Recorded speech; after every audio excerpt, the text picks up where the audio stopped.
Sabi nila, ituring daw na parang prinsesa ang babae. Prinsesa my ass.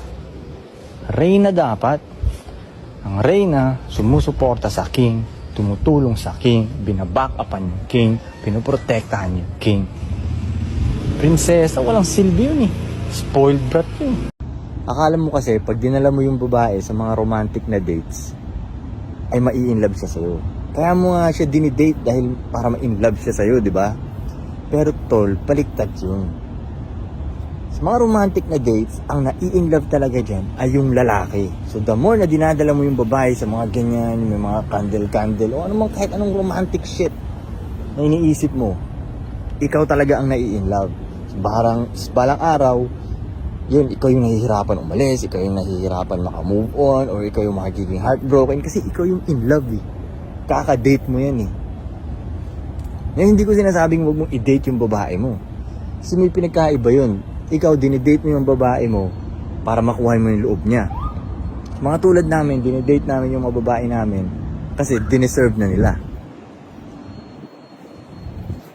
Minsan ba nagtatampo yung chick mo tapos hindi mo alam kung bakit, wala namang pinanggalingan, walang rason? Ito ang gagawin mo. Hayaan mo siya. Hayaan mo masira yung araw niya.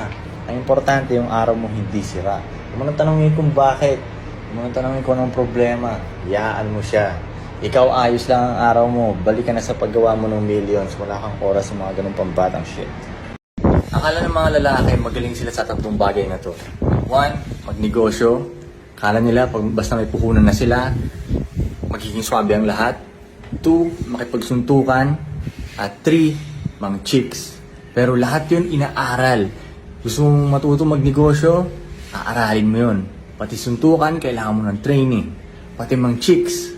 Next week, yung pangatlo ang ituturo ko sa inyo. Madaming Pinoy na madaming pera, pero kung papansinin nyo, under sila sa asawa nila. Akala kasi nila cute yun eh, na maging under ka sa asawa mo eh. Kasi ang ginagawa ng ibang mga babae, gaganon yung mga babae, mapupuriin ka pa nga sa social media eh. Pag nagpakita ka ng ka-underan mo eh. Kaya si Jesus Christ, makita mo under, anong isipin mo? Tama, Under? Jesus? Under? Pinapauwi? Si Jesus, pinauwi ng asawa niya? Anong isipin mo, di ba? Hindi mo na idol si Jesus na. Hindi mo na siya idol lang. Isipin mo, nasa Last Supper sila. Tumawag! Uwi na ako, Peter. Nagpadala na ng messenger eh. Oo, pabil pa ng messenger, no? Bata, may dalang ano. Uwi ka na daw. Anong oras na? Ay, uwi na ako ha. Pinauwi na ako. Di ba? Anak ka nga ni God eh. Hindi ka pwedeng maging under. Anak ka nga ni God eh.